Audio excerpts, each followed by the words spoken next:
So friends, আবার আজকে আমরা নিয়ে উপস্থিত হয়েছি আরও একটি প্র্যাকটিস সেট 3 নিয়ে। তো welcome all of you to our channel RP maths Gurukul. তোমরা আশা করি ফার্স্ট দুটি সেট দেখেছো এবং সেখান থেকে অনেক নতুন ধরনের কনসেপ্ট শিখেছো। তো যারা এই ক্লাসগুলো ফলো করছো তাদের আমি একটা কথা বলি যে আমি তোমাদের বলছি না যে এই প্রশ্নগুলোই পরীক্ষা আসবে, আমি তোমাদের প্যাটার্নের সঙ্গে পরিচিত করাচ্ছি।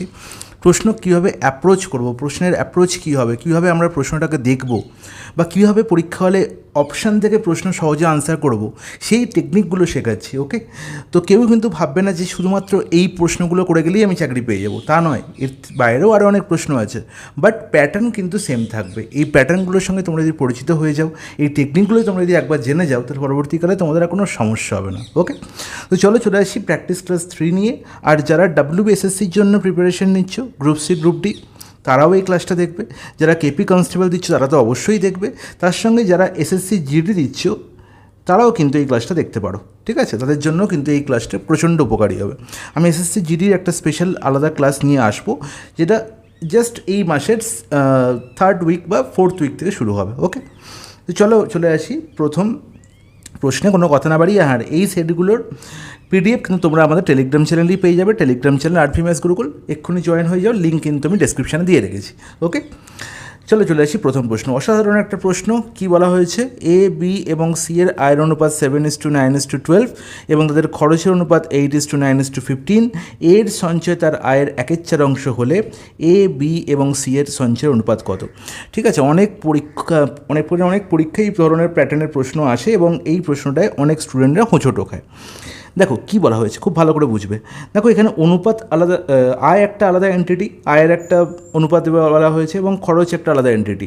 তাহলে আমি বলতে পারি যে 7 ইউনিট যদি আমার আয় হয়, তাহলে খরচ 8 ইউনিট কী করে সম্ভব? তার মানে এটা কিন্তু বুঝতে হবে যেখানে 7-এর সঙ্গে কোনো একটা কনস্ট্যান্ট লেগে আছে। মানে কি, যদি আমি বলি যে এর আয় ইনকাম 7x, তাহলে আমি বলবো খরচ তার এক্সপেন্ডিচার হচ্ছে কত না, এক্সপেন্ডিচার 8y। ঠিক আছে, তাহলে এই এক্স আর ওয়াই এন্ট্রিটি কিন্তু আলাদা আলাদা। তাই আমি 7 ইউনিট ইনকাম মানে 8 ইউনিট এক্সপেন্ডিচার এটা কখনো বলতে পারি না, এটা তোমাদের আগে জানতে হবে। ওকে, আমরা জানি যে ইনকাম থেকে এক্সপেন্ডিচার বিয়োগ করলেই কী পাই, ইনকাম থেকে একটু এক্সপেন্ডিচার বিয়োগ করলে আমি কী পাই? সেভিংস পাই। কী পাই? সেভিংস পাই। তাহলে সেভিংস কত? এর সেভিংস কত হবে? 7x - 8y। ইজ নট ইট? একদম ঠিক। আর বলা হয়েছে তাহলে এর সেভিংস মানে এর সঞ্চয় তার আয়ের 1/4 অংশ, তার মানে 7x - 8y = 1/4 অফ 7x। আয় কত? 7x ইনকাম, তাই তো? তাহলে এখান থেকে দেখো আমি এক্স আর ওয়াই এর একটা রেশিও পেয়ে যাবো। কী রেশিও পাবো? দেখো 4 × 7 = 28, 4 যদি দিকে চলে আসে কী হবে? 4 × 7 = 28x - 32y হচ্ছে 7x। তাহলে দেখো 28x - 7x করলে কী হবে? 21x = 32y। তাহলে এখান থেকে আমি পেয়ে গেলাম যে এক্স আর ওয়াই এর রেশিও হচ্ছে কত? 32/21। ইজ নট ইট? একদম ঠিক, কোনো অসুবিধা নেই। তাহলে এবার আমি যেখানে এক্স দেখবো, তাহলে দেখো A, B, C এর ইনকাম কী বলা হয়েছে না, A এর ইনকাম 7x, তাহলে B এর ইনকাম হবে 9x আর C এর ইনকাম হবে 12x। সিমিলারলি A এর এক্সপেন্ডিচার 8y, তাহলে B এর এক্সপেন্ডিচার কত হবে? 9y এবং C এর এক্সপেন্ডিচার হচ্ছে 15y। ওকে, আমাকে নির্ণয় করতে হবে A, B এবং C এর সঞ্চয়ের অনুপাত নির্ণয় করতে হবে। তাহলে সঞ্চয়ের অনুপাত নির্ণয় করার জন্য আমাকে এই 4টে অপশানের দিকে একবার লক্ষ্য করো। 4টে অপশানের মধ্যে আনকমন মানে সবার এক নেই এরকম কে আছে? B অপশান আছে আর C অপশান আছে। কিন্তু দেখো এতে দেখো এখানে 56 আছে, এখানেও 56 আছে। তাই আমি A নিয়ে কাজ করবো না, আমি শুধু একটা যে কোনো সঞ্চয় বের করবো, আমার আনসার চলে আসবে। আমি Bকে নিয়ে কাজ করবো, B এর ভ্যালু কিন্তু সব জায়গায় সমান নেই। ওকে, তাহলে বিকে নিয়ে যদি কাজ করি তাহলে দেখতে পাচ্ছি বি এর সঞ্চয় কত? 9x - 9y। ইজ নট ইট? তাহলে 9 কমন নিলে x - y, আর এক্সের ভ্যালু কত বলবো? 32, আর ওয়াই ভ্যালু কত বলবো? 21। ব্যাস বসিয়ে দাও। তাহলে 9 × 32 - 21 মানে 11, আর 11 × 9 করলে কত হয়? 99। আর 99 একমাত্র অপশান এতেই আছে, অপশান এ হয়ে যাবে কারেক্ট আনসার। বোঝা গেল? এত সহজেই প্রশ্নটার সমাধান করা যায় কোনো রকম কোনো মাথা খারাপ না করে। এই পার্টটা তোমরা তো মুখোমুখি করে ফেলতে পারবে, এটা জাস্ট তোমাদের জানানোর জন্যই বললাম। এই এতগুলো লাইন তোমার লিখতেই হবে না, মাইন্ডে ক্যালকুলেশন হয়ে যাবে। ওকে, তো খুব ইম্পর্ট্যান্ট একটা কোশ্চেন, 3-4টে স্টার দিয়ে রাখতে পারো। ওকে, নেক্সট প্রশ্ন বলছে 60 লিটার মিশ্রণে দুধ জলের অনুপাত 2:1। একই ধরনের প্রশ্ন, এখানে কি আছে, মিল্ক আছে আর ওয়াটার আছে। এই প্রশ্নটা আমি সবসময় রাখি, কারণ হচ্ছে এই প্রশ্নটার সঙ্গে পরিচিত হওয়া খুব দরকার। দুধ জলের অনুপাত কী বলা হয়েছে, 2:1। ওকে, মিশ্রণের কত লিটার জল মেশালে নতুন মিশ্রণে দুধ জলের অনুপাত 1:2 হবে, তাহলে হয়ে যাবে 1:2। ওকে, তাহলে আমি কী মিশিয়েছি, ওয়াটার অ্যাড করেছি। মিল্ক তো কনস্ট্যান্ট, তাহলে মিল্ককে কনস্ট্যান্ট বানাও। তাহলে এখানে যদি 2 ইউনিট মিল্ক থাকে, তাহলে এখানেও 2 ইউনিট মিল্ক থাকা উচিত। তাহলে এখানে যদি 1কে 2 করতে চাই, তাহলে পুরো রেশিওটাকে 2 দিয়ে গুণ করতে হবে। তাহলে পুরো রেশিওটাকে 2 দিয়ে গুণ করতে গেলে এখানে 2 থেকে হয়ে যাবে 4, তাই তো। মিল্ক যদি 2 করি, তাহলে ওয়াটার কত হবে, 4, 2 দিয়ে গুণ করলে। তাহলে আগে ছিল ওয়াটার 1, এখন হয়েছে 4, তাহলে কত লিটার অ্যাড করেছি, 3 ইউনিট অ্যাড করেছি। তাহলে 3 ইউনিটের ভ্যালু আমাকে নির্ণয় করতে হবে। দেখতে পেয়েছিলাম যে আগে 60 লিটার মিশ্রণ ছিল, তাহলে 2 + 1 3 এর ভ্যালু ছিল কত, 60। তাহলে 3-এর ভ্যালু যদি 60 হয়, তাহলে এখানেও 3-এর ভ্যালু কত হবে, 60 হবে।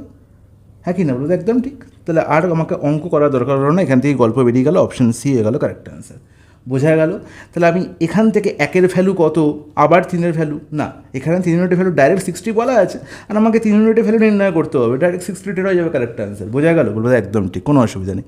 নেক্সট প্রশ্ন, একটি ট্রেন এ স্টেশন থেকে বি স্টেশনে 40 কিমি/ঘন্টা বেগে যায়, বি থেকে এতে 60 কিমি/ঘন্টা বেগে ফিরে আসে। খুব ভালো কথা। তাহলে আমি দেখতে পাচ্ছি একটা স্টেশন আছে এ, সেখান থেকে বিতে যাচ্ছে আর একটা স্টেশনে, এবং এ থেকে বিতে গেল, এখানে থেমে থাকলো না, আবার বি থেকে এতে ফিরে এলো। তার মানে কি, ইন বোথ কেস ডিস্টেন্স হচ্ছে equal. In both case distance হচ্ছে ইকুয়াল, কারণ এ থেকে বি ডিস্টেন্সের মধ্যেই তারা ঘোরাফেরা করছে ট্রেনটি। তাহলে যাওয়ার সময় তার স্পিড ছিল 40, আসার সময় তার স্পিড হচ্ছে 60। সম্পূর্ণ যাত্রাপথে ট্রেনের গড় গতিবেগ কত, ডাইরেক্ট আনসার হবে 2 × 40 × 60/40 + 60, ডাইরেক্ট আনসার। তাহলে যখনই মনে রাখবো ডিস্টেন্স হচ্ছে কনস্ট্যান্ট, যাওয়ার সময় স্পিড যদি এক্স থাকে, আসার সময় স্পিড যদি ওয়াই থাকে, তাহলে ডাইরেক্ট আমার আনসার হবে গড় গতিবেগ কত, 2xy/x + y। ইজ ইট ওকে? বলো একদম জলের মতো পরিষ্কার, কোনো অসুবিধা নেই। তাহলে ডাইরেক্ট আনসার বলে ফেলো, 2 × এখানে 40 + 60 মানে হচ্ছে 100, আর এই 100 দুটো শূন্যকে ক্যান্সেল আউট করবে, তাহলে 4 × 6 = 24, দুগুণে কত, 48 কিমি/আওয়ার। কোথায় আছে, অপশান বি। নেক্সট প্রশ্ন, এই প্রশ্নটায় তোমরা সাধারণত কী করে থাকো না, তোমাদের ইচ্ছা হয় যে আমরা এখানে এফিসিয়েন্সি দিয়ে কাজ করব, তোমরা অনেক বড় বড় জিনিস শিখে যাও, কিন্তু এই ধরনের প্রশ্নে আমরা এফিসিয়েন্সি কাজেই লাগাবো না। আমরা কি দেখব, যে আমার গল্প কার বলা হয়েছে, 20 জন পুরুষ একটি কাজ করছে 10 দিনে শেষ করতে পারছে। তাহলে 20 জন পুরুষের লাগছে, 20 জন ম্যান করছে কত দিনে, 10 ডেজ। ওকে, আমায় বলেছে 10 জন পুরুষ পরে কাজ করেছে, তাহলে যদি 20 জন ম্যান 10 দিনে করে, তাহলে 10 জন ম্যান, তাহলে এখানে মানুষ সংখ্যা কী হয়েছে, অর্ধেক হয়েছে, তাহলে টাইম কী হবে, ডবল হবে, তাই তো। এখানে যদি অর্ধেক হয়, তাহলে এটা ডবল হবে, এটা স্বাভাবিক ব্যাপার। কারণ কি, আমরা জানি যে এফিসিয়েন্সি যখনই কমে যাচ্ছে, তখনই কী হবে, দিন কী হবে, বেড়ে যাবে, তাই তো। এখানে যে রেশিওয়ে কমবে, ওখানে সেই রেশিওয়ে বাড়বে। এখানে 2 ভাগ হয়েছে, তাহলে ওখানে 2 গুণ হবে। তাহলে আলটিমেট দেখতে পাচ্ছি এখানে 10 জন মানুষের সেই কাজটা করতে 20 দিন লাগছে। ওকে, সিমিলারলি বলেছে 12 জন মহিলা সে কাজটা করতে 20 দিন সময় লাগে। তাহলে 12 জন মহিলা, 12 ওম্যান সে কাজটা করছে কতদিনে, 20 দিনে। আমার বের করতে হবে 4 জন মহিলা কতদিনে করছে, তাহলে এখানে 4 ওমেন। তাহলে এখানে দেখো 12 জন মহিলার থেকে 4 জন ওমেন, মানে 4 জন মহিলা এসছে, মানে এখানে 3 ভাগ হয়েছে মানুষ। তার মানে আলটিমেট মহিলার সংখ্যা যদি 3 ভাগ হয়, তাহলে টাইম কী হবে, 3 গুণ হবে না, বলবো একদম ঠিক। মানে 60 দিন সময় লাগবে 4 জন মহিলার। তাহলে আমার এইটুকু গল্প জানা ছিল যে 4 জন মহিলা করছে 60 দিনে, আর 10 জন পুরুষ করছে 20 দিনে। তাহলে এবার গল্পটা হয়ে গেল এরকম যে এক্স একটি কাজ করে 20 দিনে, ওয়াই সেই কাজটা করছে 60 দিনে, তাহলে এক্স প্লাস ওয়াই কাজটা কত দিনে করবে, অর্থাৎ 20 × 60/20 + 60। ব্যাস, তার মানে 20 + 60 মানে কত, 80, 20 × 4 = 80, 4 × 15 = 60। তাহলে 15 দিন আমার টাইম লাগবে। কোথায় আছে, অপশান ডি হয়ে যাবে কারেক্ট আনসার। একটি আয়তক্ষেত্রের কর্ণের দৈর্ঘ্য বলা হয় 17 সেন্টিমিটার, ক্ষেত্রফল 120 বর্গ সেমি, আয়তক্ষেত্রটি পরিসীমা কত হবে। খুব ভালো কথা। তাহলে আমরা জানি যে একটি আয়তক্ষেত্র মানে গল্পটা হচ্ছে এরকম, এর একটা কর্ণ যদি আমি ড্র করি, যে সব আমরা মনে রাখবো যে আয়তক্ষেত্রে আগেও বলেছি যে দুটো কর্ণের লেন্থই সমান হয়। তাহলে এবিসিডি যদি একটা আয়তক্ষেত্র হয়, এবিসিডি যদি একটা আয়তক্ষেত্র হয়, তাহলে এ বি ডি এই ট্রায়াঙ্গেলটার মধ্যে আমি দেখতে পাচ্ছি এটা কী ধরনের ট্রায়াঙ্গেল, কারণ এটা হচ্ছে রাইট অ্যাঙ্গেল ট্রায়াঙ্গেল, কারণ একটি আয়তক্ষেত্রের প্রতিটা কোণ কত ডিগ্রি করে, 90 ডিগ্রি করে। এবং এখানে বিডির লেন্থ বলা হয়েছে কত, 17। ওকে, ক্ষেত্রফল বলা হয়েছে 120 বর্গ সেন্টিমিটার। ক্ষেত্রফল মানে কি মনে রাখবো, আয়তক্ষেত্রের ক্ষেত্রফল হচ্ছে দৈর্ঘ্য ইন্টু প্রস্থের সঙ্গে সমান, তাহলে এল ইন্টু বি বলা হয়েছে কত 120। আর এখানে বলা হয়েছে কর্ণের দৈর্ঘ্য হচ্ছে 17। আর এই কর্ণটাকে এখানে যদি লেন্থ এটা বলি, ব্রেথ যদি এটা বলি, তাহলে কর্ণের দৈর্ঘ্য কী হয়ে থাকে গো, কর্ণের দৈর্ঘ্য হয়ে থাকে √অফ L² প্লাস B²। এবার তোমরা যদি এখান থেকে √অফ L² প্লাস B² মানে L² প্লাস B² ভ্যালু জানতে চাও, তুমি বলবে 17², ঠিক আছে। এবার এখান থেকে তুমি যদি সলভ করতে যাও তাহলে তোমার টাইম লাগবে। কী লাগবে? টাইম লাগবে। তোমায় কি মনে রাখতে হবে যে দাদা আমি আগেও শুনেছি বা আপনি আগেও বলেছেন এই কথাটা, যে 17 যখনই আমি দেখতে পাচ্ছি অতিভুজের ভ্যালু তখনই আমার মাথায় আসবে যে 8 square plus 15 square equal to 17²।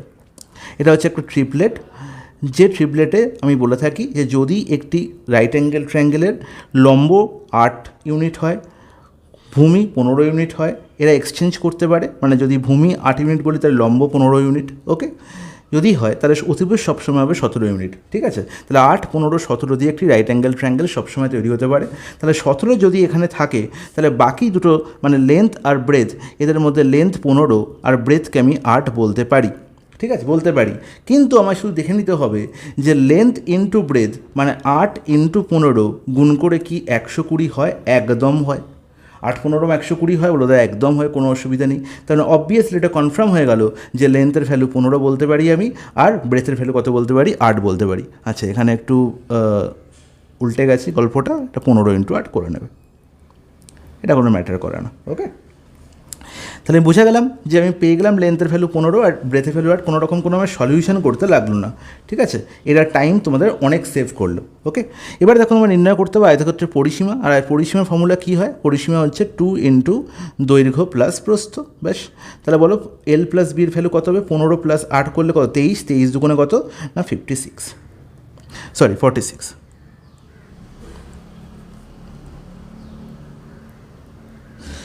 কোথায়? অপশান এ হয়ে গেল কারেক্ট আনসার। বোঝা গেল? বলো দাদা খুব সুন্দর বোঝা গেছে, কোনো অসুবিধা নেই। নেক্সট প্রশ্ন। আচ্ছা, এই প্রশ্নে সামান্য একটু কারেকশান আছে। এটা হবে বার্ষিক সুদের হার কত হলে কোনো টাকা 4 বছরের সুদে আসলে 3 গুণ হবে, ওকে। তাহলে যখনই দেখছি 4 বছরের সুদে আসলে 3 গুণ হবে, তাহলে এখান থেকে আমি কী বলতে পারি?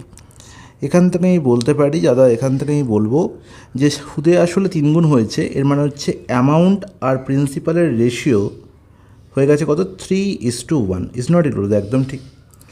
মানে 1 টাকা যদি আমার প্রিন্সিপাল হয় সেটা সুদে আসলে হয়েছে 3 টাকা, ঠিক আছে। তাহলে আমার বলো এদের ডিফারেন্স কত? বলে 2 টাকা, মানে 2 ইউনিট হয়ে গেছে আমার কি সিম্পল ইন্টারেস্ট। এটাও কি কিছু বলা নেই কি ইন্টারেস্ট, তার মানে সিম্পল ইন্টারেস্ট। যখন কিছু বলা থাকবে না এখানে প্রশ্নপত্রে যে সিম্পল ইন্টারেস্ট না কম্পাউন্ড ইন্টারেস্ট কিচ্ছু বলা নেই, তখন সবসময় সিম্পল ইন্টারেস্ট নিয়েই কাজ করবো। তাহলে 2 টাকা হয়েছে আমার সিম্পল ইন্টারেস্ট। কত টাকায়? 1 টাকায়। তাহলে আলটিমেট আমি কী দেখতে পাচ্ছি? আমি জানি যে 1 টাকায় 2 টাকা যদি ইন্টারেস্ট হয়, তার মানে SI/P equal to 100, that is হচ্ছে SI percentage. SI/P into 100 equal to কি? SI percentage. তাহলে SI পার্সেন্টেজ কত হলো? 2/1 ইন্টু 100 মানে 200% হয়ে গেল আমার SI পার্সেন্টেজের ভ্যালু। আর আমরা জানি যে SI পার্সেন্টেজ ইজিক্যাল টু কী করে নির্ণয় করা হয় না দাদা? R percentage into time. তাহলে টাইম কত দাদা? টাইম হচ্ছে আমার 4 বছর। তাহলে আমি R পার্সেন্টেজের ভ্যালু কত বলবো দাদা? 200/4 ইজিক্যাল টু 50%। তার মানে অপশান সি হয়ে গেল কারেক্ট অ্যান্সার, ওকে। আচ্ছা, কেউ যদি SI পার্সেন্টেজের কনসেপ্ট এখনও না বুঝে থাকে, তার জন্য সেই একই গল্প যে আমার নির্ণয় করতে হবে কি সুদের হার মানে R পার্সেন্টেজ। তাহলে R percentage equal to nothing but SI into 100/P into কি T। তাহলে SI কত এখানে? SI হচ্ছে 2 ইন্টু 100, প্রিন্সিপাল কত? 1, T কত? 4। তাহলে বোঝা গেল 200/4 অ্যান্ড দ্যাট ইজ হচ্ছে 50%, ঠিক আছে। কেউ যদি SI পার্সেন্টেজের কনসেপ্ট না বুঝে থাকে সেই এই গল্প দিয়েও বুঝতে পারে, কিন্তু আমি বলবো যে এই কনসেপ্ট বুঝে নাও। এই কনসেপ্ট কিন্তু পরীক্ষা হলে অনেক সময় তোমাদের টাইম সেভ করবে, ওকে। দেখেই প্রশ্নের আনসার হয়ে যাবে, এটা তো মুখে মুখেই দেখে বোঝা যাবে যে 1 টাকায় 2 টাকা হয়েছে সিম্পল ইন্টারেস্ট পাচ্ছি, মানে SI পার্সেন্টেজও 200%। আর 200% আমি কী করে পাই না রেট অফ ইন্টারেস্টের সঙ্গে টাইম গুণ করে। টাইম বলা হয়েছে 4, তাহলে 200/4 করলে আমি কী পেয়ে যাবো? রেট পার্সেন্টেজ, তার মানে 50%। মুখে মুখে হবে, এত পেন পেপার টাচই করতে হবে না। যে না বুঝতে পারবে তার জন্য কিছু করার নেই, সে এখন ওই ট্র্যাডিশনাল মেথড ফলো করবে, ওকে। এই প্রশ্নে কি বলা হয়েছে না, একটি পরীক্ষায় প্রতিটি সঠিক উত্তরের জন্য 3 নম্বর দেওয়া হয় এবং প্রতিটি ভুল উত্তরের জন্য 1 নম্বর কেটে নেওয়া হয়। তাহলে আবার সেই পরিচিত অঙ্ক, এবং এই অঙ্কটি কিন্তু খুব ফেমাস। রিসেন্টলি কিন্তু WBP কনস্টেবল এক্সামেও কিন্তু এই প্রশ্নটি এসছে। ওকে, কী বলা হয়েছে না, একটা প্রশ্ন ঠিক করলে 3 নম্বর সে পাবে, আর একটা ভুল করলে তাকে যে নাম্বারটা সে পেয়েছে সেখান থেকে 1 নম্বর সে কেটে নেবে। ওকে, মোট 40টা প্রশ্ন সে অ্যাটেম্প করেছে, 80 নম্বর সে পেয়েছে। কতগুলো সঠিক করেছে নির্ণয় করতে হবে, এক লাইনে উত্তর। ধরলাম সে সঠিক উত্তর করেছে এক্সট্রা প্রশ্ন, তাহলে নিশ্চয়ই 40 মাইনাস এক্সট্রা প্রশ্ন সে ভুল করেছে, হ্যাঁ কি না? এক্সট্রা প্রশ্ন ঠিক করলে প্রতিটার জন্য 3 নম্বর করে পায়, তাহলে 3 ইন্টু এক্স নম্বর পেয়েছে। আর 40 মাইনাস এক্সট্রা প্রশ্ন ভুল করেছে, তাহলে এর জন্য কী হয়েছে, প্রতিটার জন্য 1 নম্বর করে কাটা গেছে, মানে 40 মাইনাস এক্স ইন্টু 1 মানে 40 মাইনাস এক্স কাটা গেছে, এবং টোটাল সে দেখতে পেয়েছি 80 নম্বর পেয়েছে। এটাই তো গল্প, আর তো কিছু নয়। তাহলে এবার বলো, তাহলে 3x এখানে কত মাইনাস, দেখো মাইনাস এক্স ব্র্যাকেট উঠলে মাইনাস ইন্টু মাইনাস করলে প্লাস হয়ে যাবে, তাহলে 3x প্লাস এক্স। আর দেখো এই মাইনাস 40 ওপারে গেলে কী হবে, 80-র সঙ্গে যোগ হয়ে যাবে, মানে 120। তাহলে এখান থেকে আমি পেয়ে গেলাম এক্সের ভ্যালু কত, 120/4 দ্যাট ইজ 30। তার মানে সে 30টা প্রশ্ন কী করেছিল, সঠিক করেছিল, আর 10টা প্রশ্ন সে কী করেছে, ভুল করেছে। তুমি দেখে নাও 30টা ট্রায়াল এন্ড মেথড, মানে অপশান থেকে করলেও হয়ে যাবে। দেখো 30টা প্রশ্ন সঠিক মানে 30 ইন্টু 3 90 নম্বর, আর 10টা প্রশ্ন ভুলের জন্য -10 মানে 80 নম্বর সে পেয়েছে। ঠিক আছে, অপশান থেকে করলেও কিন্তু হয়ে যেত প্রশ্ন আনসার, কোনো অসুবিধা ছিল না। কিন্তু আমি বলবো যে একটা লাইনের জন্য অপশানে যাওয়ার কোনো দরকার নেই। ওকে, অনেক সময় অপশান কী থাকে, টেরা ব্যাকা থাকে, এখানে অপশান ভালো আছে, ঠিকঠাক আছে বলে হয়ে যাচ্ছে। ওকে, নেক্সট প্রশ্ন বলছে, কোনো আসল 2 বছরে 5% চক্রবৃদ্ধি সুদের হারে 8,820 টাকা হলে আসল কত ছিল? তাহলে 8,820 টাকা এখানে কি অ্যামাউন্ট, তাহলে যখনই চক্রবৃদ্ধি সুদে অ্যামাউন্ট দিয়ে দেবে, আমি ধরবো কাকে, এই ভদ্রলোক, রেট অফ ইন্টারেস্ট। কম্পাউন্ড ইন্টারেস্টের পার্সেন্টেজ কত বলা হয়েছে, 5%। 5%-এর ফ্র্যাকশন ভ্যালু কত, অর্থাৎ 1/20, মানে 20 টাকা যদি প্রিন্সিপাল হয়, 1 বছরে আমি 1 টাকা সুদ পাই, আমার 21 টাকা হয় অ্যামাউন্ট। তাহলে A/P বা অ্যামাউন্ট বাই প্রিন্সিপালের রেশিও কত হয়ে গেল, 21/20। আমি বলেছি কি, প্রত্যেক বছর টাকা, কম্পাউন্ড ইন্টারেস্টে প্রত্যেক বছর টাকা কী হবে, আমি X টাকা ব্যাংকে রাখলাম, সেটা 1 বছর পরে গিয়ে হবে 21/20 গুণ, মানে X ইন্টু 21/20। আবার তার পরের বছর সেকেন্ড ইয়ারে গিয়ে কী হবে, X ইন্টু 21/20। আগের বছর যে টাকাটা ছিল সেটা আবার 21/20 গুণ হবে, প্রত্যেক বছর 21/20 গুণ হবে, মানে ইন্টু 21/20, তার মানে 21/20 হোল স্কোয়ার, তাই তো? তাহলে আমি বলেছি কি, টাকা যখন 2 বছরে গিয়ে পৌঁছেছে, তখন অ্যামাউন্ট আর পি এর রেশিও কী হয়ে যাবে, 21/20 হোল স্কোয়ার। সেটা হচ্ছে আফটার 2 ইয়ার্স, আফটার 2 ইয়ার্স, এটা মাথায় রাখবে। এবং এটার ফর্মুলা, এটার ব্যাখ্যা হচ্ছে এটা, এই ব্যাখ্যাটা মনে রাখবে, তাহলে জীবনেও কিন্তু ভুলবে না। ওকে, তাহলে আফটার 2 ইয়ার্স গল্পটা হচ্ছে, টাকা কী হয়ে যাচ্ছে, 21/20 হোল স্কোয়ার গুণ হয়ে যাচ্ছে। তাহলে আলটিমেট এখান থেকে ARP এর রেশিও কত হলো, 21 হোল স্কোয়ার মানে হচ্ছে 441, আর 20 হোল স্কোয়ার মানে হচ্ছে 400। এটাই হচ্ছে অ্যামাউন্ট। তাহলে অ্যামাউন্টের ভ্যালু কত বলা হয়েছে দেখো, 8820 টাকা, 8820 টাকা। তাহলে 441কে 20 দুগুণ করলে 882, মানে 20 গুণ হয়েছে এখানে। তাহলে প্রিন্সিপালও কী হবে, 20 গুণ হবে। তাহলে 40 ইন্টু 20 মানে কত, 8000। তাহলে 8000 ছিল আমার প্রিন্সিপাল, কোথায় আছে, অপশানে। বোঝা গেল, বলে তো খুব সুন্দর বোঝা গেছে, কোনো অসুবিধা নেই। নেক্সট প্রশ্ন বলছে, একটি সংখ্যা 3, 5 এবং 7 দিয়ে পরপর ভাগ করলে যথাক্রমে 2, 4 ও 6 ভাগশেষ থাকে, সংখ্যাটি কত? তাহলে এখানে LCM করে, কমন ডিফারেন্স করে এইসব গপ্প করার কোনো দরকার নেই, ঠিক আছে? এইসব করে সময় নষ্ট, ডাইরেক্ট 4টে অপশান ধরবে। আমায় কী বলা হয়েছে, প্রথম গল্পটা ভাবো যে সংখ্যাটাকে যখন 3 দিয়ে ভাগ করা হচ্ছে, তাহলে 3 হচ্ছে কি ভাজক, তখন আমরা কি দেখতে পাচ্ছি না, 2 হচ্ছে ভাগশেষ থাকছে, তখন 2 ভাগশেষ থাকছে। তাহলে আমি দেখব এই 4টে অপশানের মধ্যে কোন অপশানটাকে 3 দিয়ে ভাগ করলে 2 ভাগশেষ থাকে। দেখি 104কে 3 দিয়ে ভাগ করি, তাহলে 104কে 3 দিয়ে ভাগ করলে 3 তারিখে 9, 14 বা 3 4 12, একদম। একে 3 দিয়ে ভাগ করলে 2 অবশেষ থাকে। তাহলে 104কে যদি 3 দিয়ে ভাগ করলে 2 অবশেষ থাকে, তাহলে 105কে নিশ্চয়ই 3 দিয়ে অবশেষ করলে 2 ভাগশেষ থাকবে না। এখানে 5-এর একে 6, মানে 3 দিয়ে মিলে যায়, তাহলে আনসার হতে পারে না।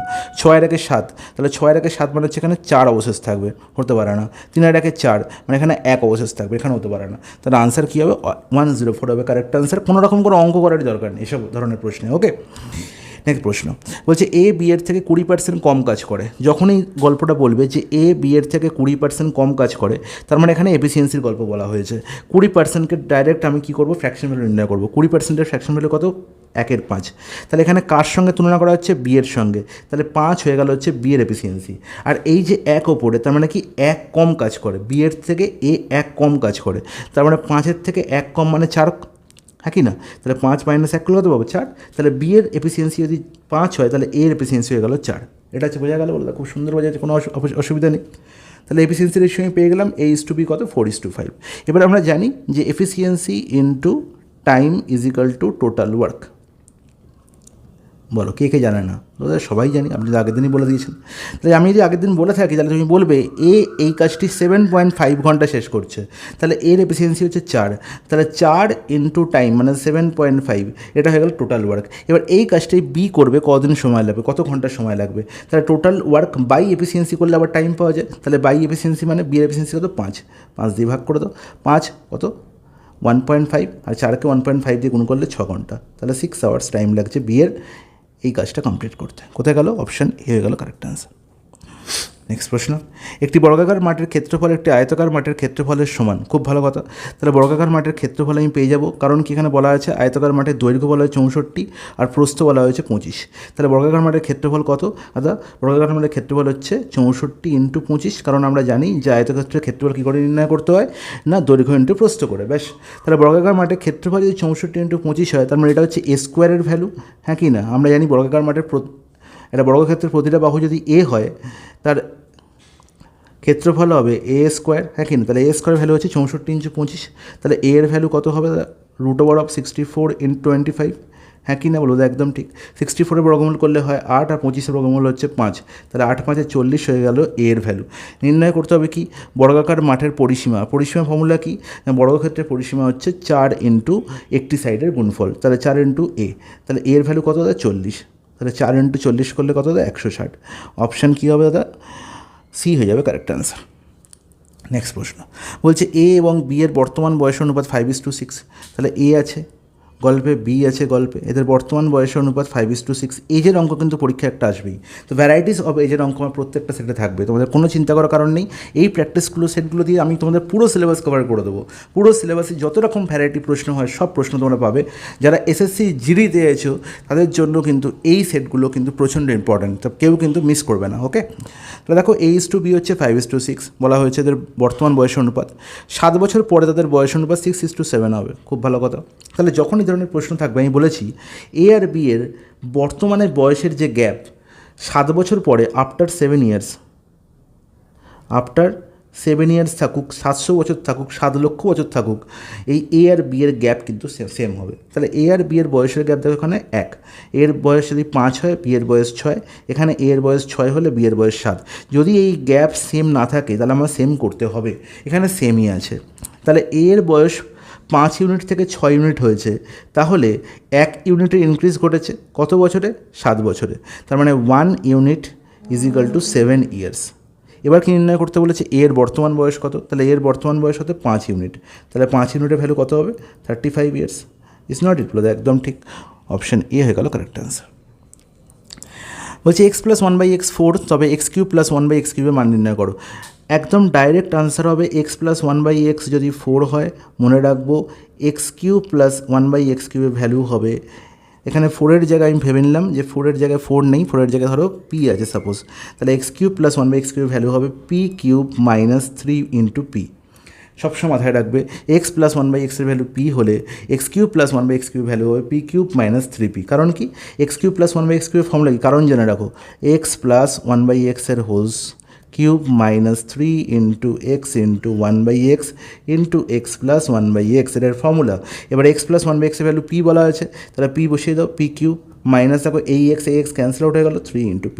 তাহলে এখান থেকেই গল্পটা এসছে। এই যে ফর্মুলাগুলো, এটা এই শর্টকাটগুলো, সেগুলো কিন্তু ফর্মুলা থেকেই উৎপত্তি হয়েছে। তোমার জাস্ট মাথায় রাখতে হবে যে x + 1/x p হলে x³ + 1/x³ হচ্ছে p³ - 3p।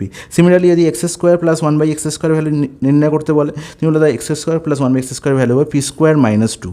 ঠিক আছে, এগুলো একদম যেন ঠোঁটে লেগে থাকে। ওকে, তাহলে p³ - 3p, তাহলে p এর ভ্যালু কত বলেছে? 4। তাহলে 4-এর কিউব করলে কত হয়? তাহলে 4 4 16 4 64 -3p মানে হচ্ছে 12, তার মানে হচ্ছে 52 হয়ে যাবে কারেক্ট আনসার। কোথায় যে অপশান? অপশান বি হয়ে গেল কারেক্ট আনসার। দুটো সংখ্যার গুণফল 2160 এবং ওদের গসাগু হচ্ছে 12, সংখ্যাগুলোর সম্ভাব্য জোড় কতগুলো আছে? মানে এরকম কতগুলো সংখ্যা থাকতে পারে, এরকম কতগুলো দুটো সংখ্যার পেয়ার হতে পারে, তাদের গুণফল 2160 এবং গসাগু হচ্ছে 12। ঠিক আছে? তাহলে আমরা জানি যে যদি আমার কাছে গুণফল থাকে এবং গসাগু থাকে, আমাকে কিচ্ছু করতে হবে না, আমাকে গুণফলকে মানে প্রোডাক্ট বাই এই সিএফ এর স্কোয়ার করতে হবে, প্রোডাক্ট বাই এসিএফ এর স্কোয়ার করতে হবে। তাহলে আমি কী পেয়ে যাব? তাহলে আমি যে সংখ্যাটা পাবো, যে ভ্যালুটা পাবো, সেটা হচ্ছে যে দুটো সংখ্যা আমার হবে তাদের রেশিওর দুটো টার্মের গুণফল, তাহলে সংখ্যাটা যদি এ আর বি হয়, তাহলে এ আর বি এর যেটা রেশিও হবে, সাপোজ x:y, তাহলে এক্স আর ওয়াই এর গুণফল হবে হচ্ছে এটা xy।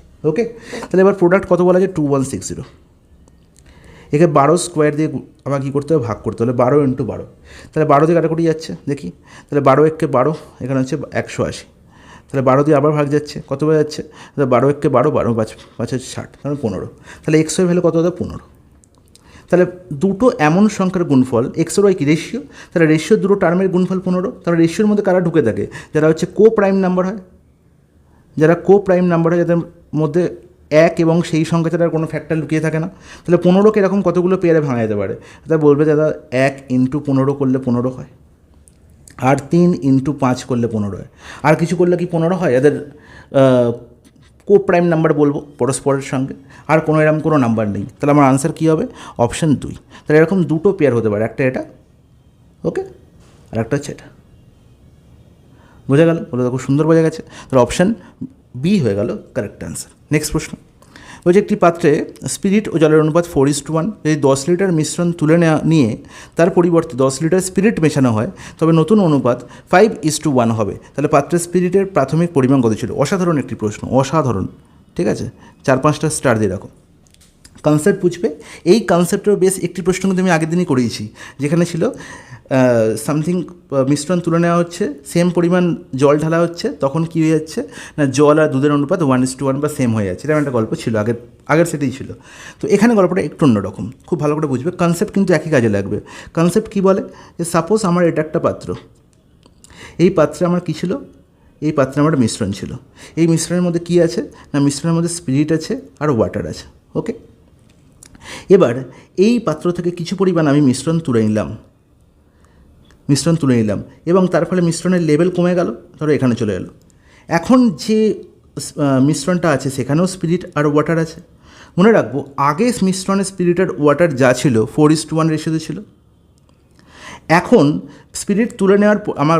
মিশ্রণ তুলে নেওয়ার পরে কত মিশ্রণ তোলা হয়েছে না, 10 লিটার মিশ্রণ তোলা হয়েছে। 10 লিটার মিশ্রণ তোলা হয়েছে, এটা হচ্ছে কি তোলা হয়েছে না, মিক্সচার তোলা হয়েছে। তারপরেও কিন্তু যে মিশ্রণটা পড়ে আছে তার মধ্যেও কিন্তু স্পিরিট আর ওয়াটারের রেশিও 4:1ই থাকবে।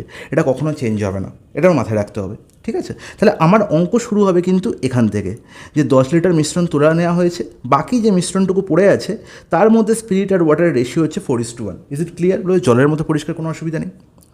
ওকে, এবার কি বলা হলো না, এবার বাইরে থেকে এই মিশ্রণের মধ্যে এই পরিমাণটা সেম করার জন্য, মিশ্রণের টোটাল কোয়ান্টিটি সেম করার জন্য 10 লিটার কী করা হলো না, স্পিরিট ঢালা হলো। স্পিরিট ঢালা হলো। ওকে, এবং তার ফলে স্পিরিট আর ওয়াটারের রেশিও 5:1 হয়ে গেল। তাহলে এবার দেখো, খুব ভালো করে বুঝবে যে আমার প্রশ্নটা হয়ে গেল এরকম, যে একটা পাত্র আছে, তার মধ্যে কিছু পরিমাণ মিশ্রণ আছে। ওকে, যেখানে স্পিরিট আর ওয়াটারের রেশিও বলা হয়েছে 4:1।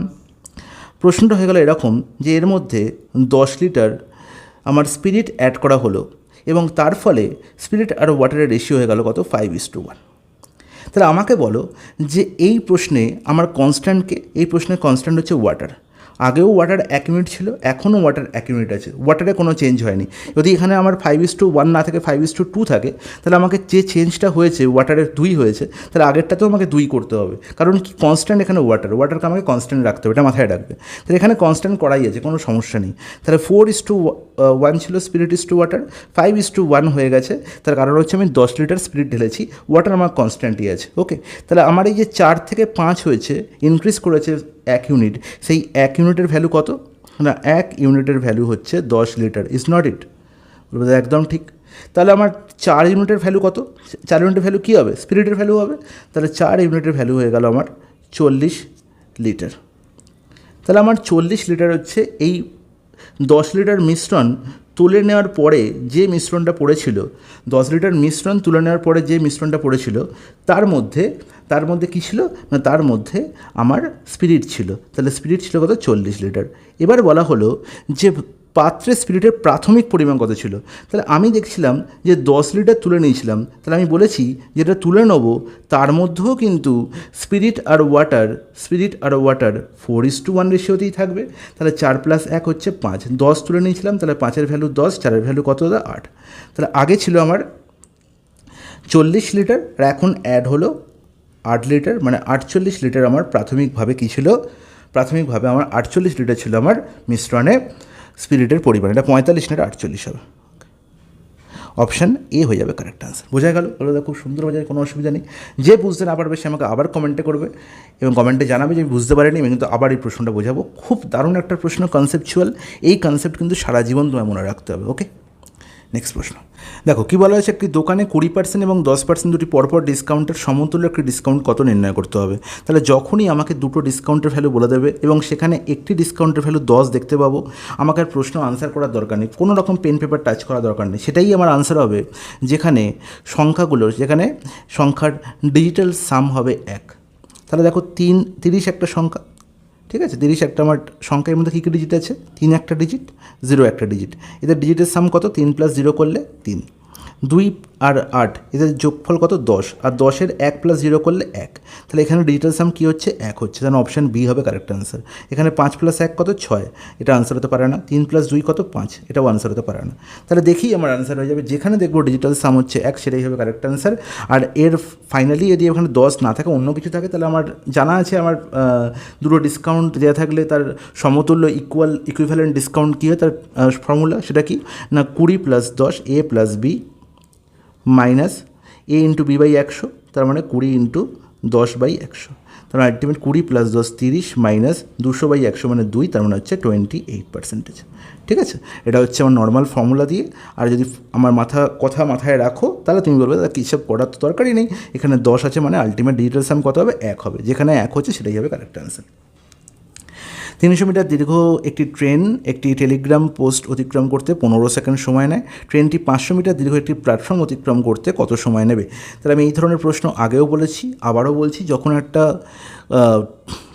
ট্রেন একটি টেলিগ্রাফ পোস্ট অতিক্রম করছে, যার কোনো কী নেই, লেন্থ নেই, সে তখন নিজের দৈর্ঘ্যে যাচ্ছে, মানে 300 মিটার সে যাচ্ছে, পরিষ্কার কথা 15 সেকেন্ডে। তাহলে ট্রেনটির বেগ কত, স্পিড কত হয়ে গেল না 300/15, 300/15 মানে হচ্ছে 20 মিটার/সেকেন্ড। এটা আমি পেয়ে গেলাম। ওকে, এবার ট্রেনটি 500 মিটার দীর্ঘ প্ল্যাটফর্ম কত সময় অতিক্রম করবে? 500 মিটার যখন প্ল্যাটফর্ম অতিক্রম করছে, তখন সে 500 মিটার শুধুই যাচ্ছে না, এর সঙ্গে 300 মিটার নিজের দৈর্ঘ্যও যাচ্ছে। তাহলে টোটাল 800 মিটার সে যাচ্ছে কত বেগে না, বেগ তো সেম আছে 20 মিটার/সেকেন্ড। তাহলে আলটিমেট কত হচ্ছে না 4 সেকেন্ড তার টাইম, 40 সেকেন্ড, 40 সেকেন্ড তার টাইম লাগছে পুরো প্ল্যাটফর্মটিকে অতিক্রম করতে। অপশান এ হয়ে গেল কারেক্ট আনসার। নেক্সট প্রশ্ন, আচ্ছা দারুণ একটা প্রশ্ন। 2a = 3b = 4c হয়, তবে a:2b:c কত? এই প্রশ্নটা রিসেন্টলি WBP কনস্টেবল এক্সামেও এসছে। ওকে, তাহলে যখনই দেখবো 2a = 3b = 4c বলা হয়েছে, এখানে a:2b:c এর ভ্যালু নির্ণয় করতে হবে। a এর ভ্যালু হবে b আর c এর কোএফিসিয়েন্টের গুণফল, মানে 3 × 4। b এর ভ্যালু হবে b বাদ দিয়ে a আর c এর কোএফিসিয়েন্টের গুণফল, মানে 2 × 4। c এর ভ্যালু হবে c বাদ দিয়ে a আর b এর কোএফিসিয়েন্টের গুণফল, মানে 2 × 3। ব্যাস, গল্প শেষ। এবার প্রত্যেকের মধ্যে থেকে আমি দেখতে পাচ্ছি 2 কমন আছে, তাহলে 2কে আমি কী করবো? কেটে দেবো, কাটাকুটি করে দেবো। এখানে 2 আছে, এখানে 2 × 4, এখানে 2 কেটে গেল, তারপরে 3 × 6 = 4 = 3 হয়ে যাবে কারেক্ট আনসার। Option C. দেখো কী বলা হয়েছে, একটি দ্রব্যের মূল্য প্রথমে 20% বাড়ানো হলো এবং তারপর 10% কমানো হলো, শতকরা কত লাভ বা ক্ষতি হয়েছে? যখন এই ধরনের প্রশ্ন থাকবে, তুমি বলো এখানে 10% আছে, তাহলে ডিজিটাল সাম কত হবে? ডিজিটাল সাম হবে 1 না। যখন আমি ডিজিটাল সাম 1 কখন বলবো? যখন দুটোই কমানো হয়েছে বা দুটোই বাড়ানো হয়েছে, সেই কনসেপ্টে। ওকে, যখন আমার এরকম কনসেপ্ট থাকবে যে একটা বাড়ানো একটা কমানো হয়েছে, তখন কখনোই কিন্তু ডিজিটাল সাম 1 হবে না। এটা কিন্তু মাথায় রাখবে। সব শর্টকাট মেথডের একটা কী থাকে না, একটা লিমিটেশন থাকে, সেই লিমিটেশনটার জন্যই আমি তোমাদের সবসময় বলি যে প্রপার ওয়ে কিন্তু মাথায় রাখতে হয়। ওকে, তাহলে 20% বাড়ানো হয়েছে, তারপর 10% কমানো হয়েছে। তাহলে যখনই ইনক্রিজ আর ডিক্রিজের গল্প থাকবে তখন আমার যখন ফাইনাল যে ডিসকাউন্ট বা ফাইনাল যে পার্সেন্টেজ তার ফর্মুলা কি, অর্থাৎ A - B - AB/100, তার মানে 20 - 10 -20 × 10/100। ওকে, তাহলে 20 - 10 কত? 20 - 10 হচ্ছে 10, -20 × 10/100 মানে 2, তার মানে 8%। এবার কত লাভ বা ক্ষতি, এটা লাভ হলো না ক্ষতি হলো? অর্থাৎ এখানে যদি নেগেটিভ ভ্যালু আসতো তাহলে আমার কী আসতো? ক্ষতি আসতো। এখানে যেহেতু পজিটিভ ভ্যালু এসছে, ঠিক আছে, পজিটিভ ভ্যালু এসছে, তাহলে আমি কি বলবো না এখানে আমার লাভ হয়েছে। কত পার্সেন্ট লাভ হয়েছে? 8% লাভ হয়েছে। অপশান এ হয়ে যাবে correct answer. Is it clear? তাহলে ডিপেন্ড করবে যে এখানে ভ্যালুটার যেটা এসছে সেটা পজিটিভ না নেগেটিভ। যদি পজিটিভ আসে সবসময় লাভ, যদি নেগেটিভ আসে সবসময় ক্ষতি। ওকে, নেক্সট প্রশ্ন বলছে 50 জন ছাত্রের একটি ক্লাসে 30 জন বাংলায় পাশ করে, 25 জন ইংরেজিতে পাশ করে এবং 10 জন উভয় বিষয়ে ফেল করে। এই প্রশ্নটা আমি আগের দিনেও রেখেছিলাম, আবারও রেখেছি, কারণ সেখানে পার্সেন্টেজ রূপে ছিল। এখানে ডাইরেক্ট এখানে কী দেওয়া হয়েছে? নাম্বার দিয়ে দেওয়া হয়েছে, তাই আমি আরেকবার রেখেছি। তাহলে 10 জন উভয় বিষয়ে ফেল করে 50 জন ছাত্রের মধ্যে, তার মানে 10 যদি উভয় বিষয়ে ফেল করে তাহলে 50 - 10 40 হচ্ছে আমার টোটাল পাস। এটা আমার মাথায় রাখতে হবে, টোটাল পাস। ওকে, এটা হচ্ছে আমার টোটাল পাস। তাহলে টোটাল পাস আমি 40 দেখতে পাচ্ছি। এর আমি কি দেখতে পাচ্ছি? 30 জন বাংলায় পাশ করেছে, 25 জন ইংরেজিতে পাশ করেছে। তাহলে উভয় বিষয়ে কতজন পাশ করেছে? তাহলে 40 জন তো টোটাল পাস। তাহলে উভয় বিষয়ে পাস যদি আমার x জন হয় তাহলে আমি বলতে পারি যে 30 - x + 25 = হচ্ছে 40। আগের দিনই বলেছিলাম। তাহলে এবার বলো 25, আমি এটাও বলতে পারি অথবা এটাও বলতে পারি যে 30 + 25 - x = 40। এটাও বলতে পারি, যেটা খুশি তুমি লিখতে পারো, দুটোতেই কোনো অসুবিধা নেই। তাহলে দেখো এখান থেকে আমি আরও সহজে করতে পারি যে 40 - 30 মানে 10, তাহলে 25 - x = 10, তাহলে এক্সের ভ্যালু কত হবে? 25 - 10 15। তার মানে অপশান এ হয়ে গেল কারেক্ট আনসার। এখান থেকে তোমার 15 আসবে। দেখো এখান থেকে 40 ওপারে 40 - 25 করলে কত হবে? 40 - 25 করলে 15ই হবে। তাহলে 30 - 15 করলে এক্সের ভ্যালু 15, তাহলে এখান থেকেও 15 আসবে আমার আনসার, এখান থেকেও 15 আসবে আনসার, কোনো অসুবিধা নেই। যেটা খুশি তুমি করতে পারো। সেকেন্ডের আনসার হবে অপশান এ হয়ে যাবে কারেক্ট আনসার। তাহলে এই ছিল আজকে 20টা প্রশ্নের সঠিক আনসার। আশা করবো তোমাদের প্রত্যেকের খুব ভালো লাগছে এই ধরনের ক্লাসগুলো। তোমরা আমাকে আরও কমেন্ট করো, আমাকে জানাও যে তোমাদের কেমন লাগছে, তোমরা কী চাইছো আরও, তাহলে আমি বুঝতে পারবো তোমাদের রিকোয়ারমেন্টটা কী। ওকে, আশা করবো তোমাদের এই ক্লাসগুলো করলে তোমরা আলটিমেট যখন WBSC group C group D exam দিতে যাবে তখন তোমাদের এই প্রশ্নগুলো দেখেই তোমাদের আনসার হবে এবং এখান থেকেই তোমাদের প্রশ্ন আসবে একদম এই প্যাটার্নের উপর বেস করে। এই প্রশ্নগুলি আসবে, আমি একবারও বলছি না, আজকেও বলবো না, কালকেও বলবো না। ওকে, চলো টাটা।